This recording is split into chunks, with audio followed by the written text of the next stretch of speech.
안녕하십니까. 영문정사 정동수입니다. 반갑습니다. 여러분, 오늘은요, 대한민국을 깊이 걱정하시고 생각해 주신 훌륭한 우리 구독자분이 있어서 이런 방송을 켜게 되었습니다. 이번 방송은 뭘 말하냐면, 대한민국 인구가 감소하고 있다. 이런 소리를 하고 있습니다. 그래서 대한민국 인구 감소가 어떤 게 문제가 있고 언제쯤 되면 좋아지는가? 그리고 아니면 대한민국이 남북한이 8천만 명, 해외 동포까지 8천, 9천이 되었었는데 점점 줄고 있다. 이것이 굉장히 걱정하시는 분이 있습니다. 세계에서 인구가 자꾸 주는 것도 있는데 인구를 과연 어떻게 하면 좋은가? 이런 거에 대해서 한번 여러분 생각을 해볼까요? 생각은 여러분들이 전문가들은 뭐라고 합니까? 저출산이다. 출산을 많이 않는다. 그리고 고령화 시대의 영향이다. 그 다음에 인구 감소하는 것에 대해서 인구 지진이다. 여러 가지 말을 많이 하고 있습니다. 근데 이런 모든 게 왜 인구가 이렇게 자꾸 줄어들까? 대한민국의 인구가 왜 줄어들까요, 여러분? 왜 줄어들긴 왜 줄어들어요? 사람을 안 낳으니까 그렇죠. 그래서 이런 이유를 하나 보면 결혼을 서도 않는다. 결혼을 옛날엔 누가 됐습니까? 결혼은 가능하면 했고 결혼했게 됐으면 아기를 낳기도 하고 임신이 되면 아기를 출산했습니다. 그런데 대한민국이 어떻습니까? 아기가 임신이 되었어도 출산하지 않고 임신을 갖다가 아기를 하는 경우가 있는 것 같습니다. 그런 부분도 굉장히 문제가 되겠고 또 하나는 그 뭡니까? 아기를 낳으면 자식을 낳으면은 그 자식을 잘 가르쳐야 되는데 너무 많은 돈이 들어간다. 그러니까 경제적인 이유가 되겠고 잘못된 게 있습니다. 그래서 선진국일수록 아기 낳는 걸 귀찮아합니다. 근데 제 생각은 어떻습니까? 사람이 두 명이 태어나서 남녀가 태어나서 결혼해갖고 자식을 두 명 이상은 반드시 낳아야 되는 게 보통 상식입니다. 그렇게 해야 되는데 여기서 결혼 안 낳는 사람들이 있죠. 그 다음에 결혼을 한다고 하더라도 자식이 필요 없다고 그래갖고 결혼하기 전부터 자식이 필요 없는 단서를 붙여갖고 결혼하시는 분들이 있습니다. 그래서 결혼을 왜 안 씁니까? 그랬더니 아기 낳아서 두 사람이 살기도 힘든데 돈이 너무 많이 든다. 이런 소리를 많이 합니다. 그러면은 이렇게 제가 한국뿐만 아니라 일본, 중국, 싱가포르, 미국, 필리핀 각국 나라를 많이 왔다 갔다 해봤더니 뭡니까? 우리나라 사람들이 자식에 대한 과열적인 게 있어요. 자식에 대해서 너무 목숨 바쳐서 하는 그런 영향이 문제가 있고요. 두 번째는 뭡니까? 자기 인생은 자기 인생이고 자식의 인생은 자식의 인생이어야 되는데 자기 자식을 갖다가 죽는 날까지 자식을 위해서 뭔가 할 생각을 합니다. 그리고 뭡니까? 사람은 성인이 되면 성인식이라고 하는 건 약 20살 20살이 되면 성인식이라고 그래서 성인은 자기 스스로 일어나 갖고 뭔가 할 수 있는 그런 시기라고 볼 수가 있습니다. 그리고 우리나라는 결혼 풍습이 상당히 잘못됐다고 볼 수가 있죠. 일본 같은 데서는 결혼하게 되면 돈이 하나도 안 듭니다. 거의 안 든다고 보시면 좋습니다. 가볍게 결혼식을 올리고 두 사람이 만나갖고 열심히 살아가면서 조금씩 성장해 나가는 모습을 키우는 게 보통 한국 사람입니다.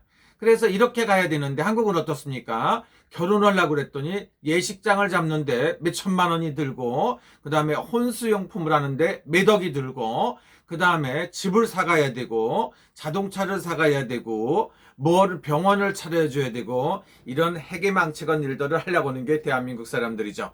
그 다음에 손자들 교육비까지 무리하게 주는 경우도 있고 너무 많은 게 있습니다. 그래서 여러분들이 꼭 아셔야 되는 건 뭡니까? 결혼을 하시면 자식을 둬야 된다 안 둬야 된다는 게 아니라 자연스럽게 살다 보면 아기가 생기죠. 임신이 되고 하면 아기를 꼭 낳아서 잘 키운다는 거 뭡니까? 그 사람이 클 수 있는 여건을 마련해 줘야 됩니다. 그런데 어떻습니까? 한국 사람들은 자식을 낳으면 입에다가 먹여주고 평생 먹여주고 그 며느리를 사위를 손자를 손녀를 증손자를 이렇게까지 생각하기 때문에 문제가 있는 겁니다. 그래서 이런 문제가 하루빨리 바뀌어야 됩니다. 그리고 결혼하는데 무리한 결혼을 하고 혼수라든가 각종 잘못된 이런 사고방식을 바꿔야 됩니다. 그리고 너무 고학력인 거 물론 배우는 건 좋죠. 공부를 좋아하면 스스로 배워서 열심히 살 수 있는 길을 가면 좋은데 공부하고 싶지 않은 사람, 무리하게 말도 안 되는 일을 너무 많이 하다 보니까 문제가 많이 생깁니다. 일본이 선진국이라고 하는데 우리 집 손님이 자식을 13명을 낳은 사람이 있어요. 그래서 보니까 남편 되시는 분보다 여자분이 한 살이 많아요. 그런데 13명을 낳았고 뭐 2년에 하나, 1년에 하나씩 꼭 꾸준히 낳죠. 쌍둥이도 하나도 없고 엄마가 하나인데 너무 건강하고 잘 살고 여기 상담 오신 분도 너무 좋아요. 그래서 8명이 독립을 했고 엄마 아버지가 51살, 52살인데 그랬더니 너무 잘 사는 걸 봤어요. 대한민국도 생각이 바뀌어야 되는데 지금 갑자기 가난하고 힘들고 어렵게 살다가 갑자기 성장했던 대한민국이라고 볼 수가 있죠. 그러다 보니까 정치들도 썩어갖고 매일같이 싸움이나 하고 있고 자식들 교육열도 좋은데 교육에 너무 지나치고 자식을 낳으면 돈을 몇십억 들어야 된다, 몇억 들어야 된다는 강박관념이 있습니다. 그런데 절대 그런 게 아니고 학교라는 거, 과외라는 거, 학원이라는 거 꼭 필요한 게 아닙니다. 그래서 형편에 맞춰서 공부하는 게 좋다고 생각할 수가 있습니다. 그러면 저를 비교를 한번 해볼까요? 저희 형제들은 저희가 5남매입니다.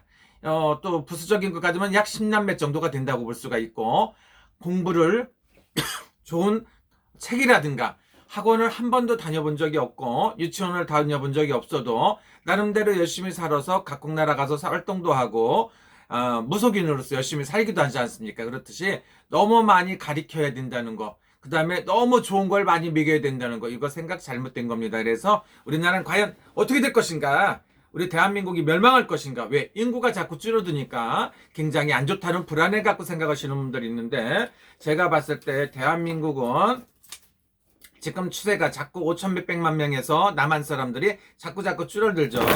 이게 한 10년 정도 갈 겁니다. 그래서 2030년까지는 줄었다 늘었다 합니다. 그리고 또 하나는 뭡니까? 인구가 많다고 하더라도 고령화돼 갖고 옛날에는 60살, 70살, 80살 하던 게 지금은 나이가 평균 수명이 약 100살 정도까지 가기도 하고 최고 장수하시는 분들은 120살까지도 나올 겁니다. 그렇기 때문에 인구가 문제가 아니고 젊은 층에서 새롭게 출산하는 거, 아기를 낳아서 잘 키우는 게 굉장히 중요하다고 볼 수가 있습니다.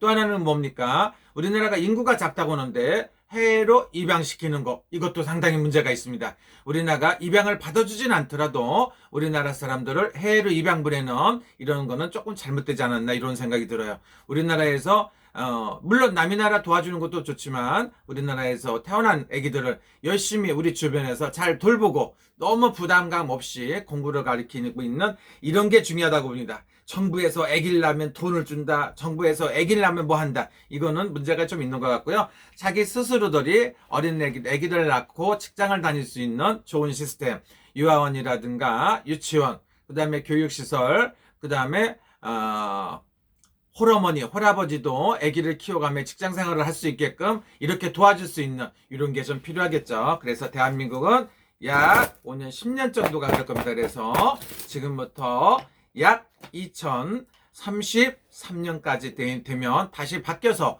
대한민국에 절실하게 우리나라 국민이 필요하다는 걸 느낄 수가 있을 겁니다. 그래서 이때쯤 되면서 다시 늘어나서 다시 8,000명, 1억이 되는 대한민국이 될 겁니다. 그래서 5천만 명이 아니고요. 1억만 명이 되는 그런 시기가 온다고 봅니다. 그래서 대한민국은 망하지 절대 않는다. 대한민국은 힘들고 어렵다고 생각하면 그 시기부터 갑자기 확 좋아지는 게 있습니다. 그래서 우리나라는 항상 위험한 고비에 있으면 꼭 반드시 일어납니다. 그러니까 우리나라 출산율 때문에 너무 걱정하시는데 괜찮을 것 같다, 이렇게 생각이 되고요. 여러분들도 주위 방송 보시면 결혼하시고 결혼 안 하셨어도 아기를 낳았으면은 꼭 열심히 한번 키워봅시다. 그리고 저도 형편이 되면은요, 아기 낳아갖고서 교육하는데 힘들고 어려우신 분들한테 조그마한 힘이라도 되고 싶습니다. 그러니까 여러분들 아기 낳는데 뭐 돈 때문에, 교육비 때문에, 학원비 때문에, 생활하는 것 때문에 이런 걱정하지 말고 건강한 애들을 많이 키워서 낳아서 잘 키우는 게 굉장히 좋다고 생각합니다. 누구나 자기들 욕심이 있죠. 아들 낳고 싶고 딸 낳고 싶고 그 다음에 건강한 아기를 낳고 싶은데 그런 부분도 억지로 되는 게 아닙니다. 여러분 순리에 따라서 맡기고 대한민국은 세계적인 선진국이고 10위 경제대국에 들어있지 않습니까? 우리나라는 꼭 좋은 일이 있고요. 우리나라가 멸망하는 일은 절대로 없다, 이렇게 보시면 좋고요. 지금 생각이 젊은 층의 생각들이 너무 쉽게 생각합니다. 그래서 모든 게 돈으로 하고 남녀 모든 성관계라든가 모든 것도 생각이 바뀌고 있습니다. 그래서 그런 부분도 있는데 우리나라는 인구 밀도가 2033년까지 좀 떨어지다가 32년까지 다시 2033년부터 다시 늘어나갖고 우리나라가 5천만 명, 8천만 명이 아니고 1억이 되고 세계에서 이름나는 그런 나라가 될 것입니다. 전 세계에서 우리나라가 최고 위험하다는데 전 세계에서 최고 살기 좋은 나라고 가장 우수한 민족이라는 거 잊지 마시고요. 우리 그 구독자분께서 대한민국의 출산율이 0.84입니다. 자꾸 0.81이다. 자꾸 줄어들고 세계 꼴찌다. 출산율이. 이런 것 때문에 걱정하시는데 대한민국은 어떻습니까? 가장 위험하면 좋아진다. 이렇게 보시면 좋고요. 그 다음에 국제 결혼, 글로벌 시대이기 때문에 외국에서도 많이 들어오고 하는데 그분들한테도 따뜻하게 해줘야 됩니다. 외국 사람들이 대한민국에 와서 사는데 국적을 안 주거나 그러면 안 되고요. 열심히 살다 보면 국적을 꼭 줘야 되지 않나 이런 생각이 듭니다. 중국에서 딱 하나 잘하는 게 있습니다. 소수민족 사람들한테도 중국 국적을 주고 열심히 하는 게 정상적입니다. 한국에 사는데 국적이 없이 굉장히 불안하게 사시는 분도 있는데 이분들이 진짜 한국에서 살고 싶은 생각이 있으면 어떻게 된다고? 국적을 주는 게 맞다. 그러나 불순한 생각을 갖고 오는 사람들은 받아들이면 안 되겠지만 그렇지 않으면 열심히 받아들이면 되고 대한민국은 반드시 인구가 줄어들어서 지진이 나갖고 계속 줄어들어서 멸망하는 그런 일은 없다. 대한민국은 앞으로 5천년, 만년 오랫동안 갈 것이고 부흥할 것이다. 여러분 믿어주셨습니다. 여러분 행복하시고요. 즐거운 시간 되시고 대한민국 출산율을 위해서 돈을 지원해갖고 돈 줘갖고 애기 낳아갖고 됩니까? 자기 생각이 바뀌고요. 애기가 태어난 애기들 열심히 건강하게 자랄 수 있는 뛰고 놀 수 있는 이런 공간이라든가 그 다음에 홀부모라든가 부모가 있어도 애기들이 잘 클 수 있는 기본적인 여건 그래서 국민학교, 중학교, 유치원, 고등학교까지 무상교육이라든가 이런 게 필요한 거지. 애기 낳았다고 해서 돈을 줘요? 좀 이상한 거 아니에요? 그리고 부모님들이 열심히 하면 반드시 대한민국에 사시는 분들은 애기들을 잘 키울 수 있습니다. 그러나 너무 지나친 교육열이라든가 지나치게 자식으로 해서 뭘 해준다는 생각은 안 가지면 좋습니다. 기본적으로 필요한 것만 해주시면 좋습니다. 그래서 고령화, 그 다음에 우리나라 저출산율에 대해서 너무 걱정하지 말아라. 이게 조금 내려가다가요 다시 상승해갖고 대한민국은 부흥할 것이다 이렇게 생각합니다. 좋아요, 구독해주시면 감사하고요. 좋은 댓글도 남겨주십시오. 이거는 신점으로 봐갖고 제가 하는 겁니다. 그래서 약 10년 정도 있으면 다시 또 좋아지기 시작하니까 걱정 하나도 하지 말아라. 그리고 국가 정책은 잘 모르지만 애기 낳으면 돈 준다는 건 좀 잘못된 것 같고요. 무의미하게 돈을 왜 줍니까? 꼭 필요한 사람들한테 지원을 해줄 수 있는 정상적인 지자체가 필요하지 않나 이런 생각이 듭니다. 여러분 감사합니다. 즐거운 시간 되시고요. 대한민국뿐만 아니라 해외 동포 여러분들 힘내시고요. 모두가 힘내세요. 감사합니다.